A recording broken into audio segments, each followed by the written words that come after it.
Welcome to the deep dive.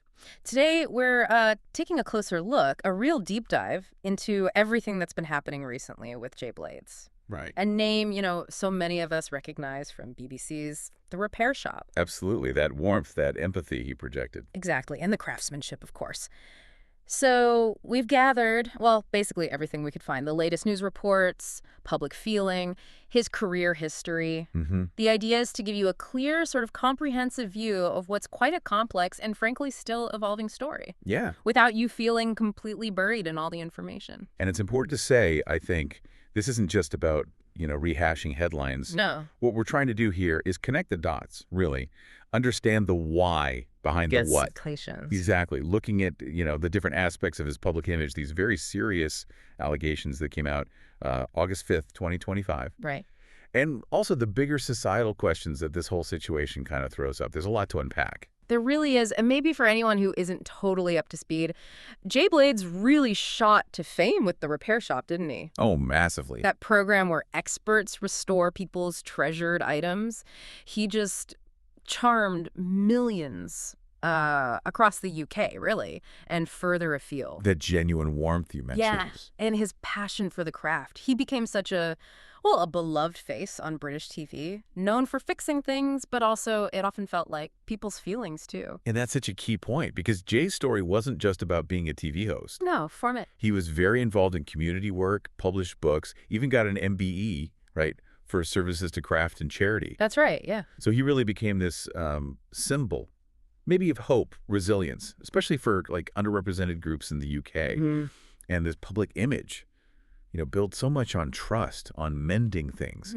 It makes the allegations that are now surfacing feel particularly, well, jarring for a lot of people. You're absolutely right. It creates this incredibly difficult contrast because the story, well, it takes a really sobering turn in 2025. So as of August 5th, Jay Blades has been charged with 2 counts of rape. Yes. And he's currently scheduled to appear in court on August 13th. And, what adds another layer of complexity here is that these charges aren't in isolation.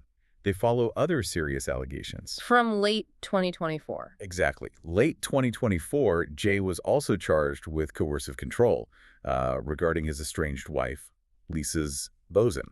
Which, for anyone unfamiliar, coercive control it's a legal term, isn't it? For a pattern of behavior. Yeah, emotional, psychological manipulation, really aimed at dominating something. He pleaded not guilty to those charges. He did. And that case is also proceeding through the courts separately. It's so important to stress here, I think, that under UK law, Jay is presumed innocent until proven guilty. That's fundamental. Absolutely crucial to process. But these allegations, coming one after the other like this, they've obviously caused a huge reaction in the media and, well, understandably, among his massive fan base. Oh, the public reaction is, well, exactly what you'd expect, really. It's incredibly divided, very emotional. You see, shock, heartbreak. Yeah, shock, heartbreak, definitely. Yeah. But also really strong voices calling for due process, saying, look, this can't be a trial by social media. Right. There have also been questions raised, aimed at the BBC, about keeping his old episodes up on iPlayer. Yeah, I saw that. But the BBC's stance is, well, they've stated publicly they won't comment on ongoing legal matters. Standard procedure, really. So you have some fans focusing on, the legal process, presumption of innocence, while others are really concentrating on the seriousness of the allegations themselves and sort of expressing solidarity with potential victims. It's a real split. It is a very difficult line for many people to walk. So what does all this kind of signify for us watching? This is clearly more than just another celebrity scandal, isn't it? Oh, definitely. It pushes some really big questions to the forefront. Like, can you actually separate the art from the artist? Especially when that artist's whole public persona was so tied up with ideas of, like, integrity and fixing things. That's a central one. Yeah. And also, what does genuine support for alleged victims actually look like when the person accused is someone you maybe really admired? Yeah. It's a challenging place for anyone who followed his career, definitely. It really forces us to confront those kinds of dilemmas. And remember, his departure from the repair shop last year was already significant news. That's true. The end of that 7-year run. Yeah, a hugely successful run. And the show itself, I mean, the repair shop, it became this massive cultural thing in the UK, didn't it? Absolutely. Won awards. Featured King Charles in that special episode. Yeah, memorable. So the impact here, it really ripples outwards beyond just one person. It does make you think, if he were convicted, his legacy, which was quite remarkable, could just be completely overshadowed, couldn't it? Potentially, yes. Mm. That's the stark reality. But then on the flip side, if he's acquitted, can he ever really rebuild that public image? Or his career? That's the million-dollar question, isn't it? History shows us, public figures whose stories took these kinds of dramatic turns.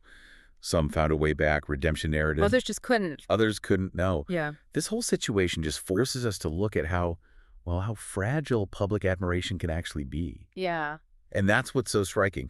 G. Blades wasn't just, a TV presenter. He was seen as a mentor figure, a skilled craftsman, an advocate for young people, particularly from marginalized backgrounds. A real role model for many. Exactly. So his story, as it continues to unfold, it serves as this really potent reminder of how quickly public favor can shift and how allegations like this serious, affect not just the individuals directly involved, but families, colleagues, whole communities who looked up to them. Yeah. There's a definite ripple effect. Absolutely. And there's a profound human cost here that we can't overlook. Jay himself, his family, his accusers, and as you said, countless fans who felt emotionally invested in who he seemed to be, they're all going through massive upheaval. It's so much more than just a news item. It's one of those situations that really tests our collective values, doesn't it? Around justice, compassion, accountability, especially in the public sphere. It really does. So as we sort of bring this deep dive towards a close, it's clear this is, well, it's multifaceted. It's very much ongoing, the Jay Blade situation. It's still developing. Yeah. It really highlights those tensions, doesn't it, between the legal process moving at its own pace and the sheer weight of public opinion, which moves much faster. Instantly sometimes. And those difficult, long-standing questions about separating the work, the art, from the person behind it. And maybe that leads us to a final thought for you, the listener, to sort of take away and consider. Right. Given how quickly fame and that kind of public adoration can turn, as we've discussed, and thinking about the very real human toll on everyone caught up in this Jay, his family, his accusers, his fans, what does this whole saga really tell us about our collective grasp on justice, on compassion, on accountability when it plays out under the public spotlight? That's a big question. It is. This discussion, as we've explored, it's really more than just following a news story. It's perhaps an invitation for you to reflect on those bigger societal implications for yourself.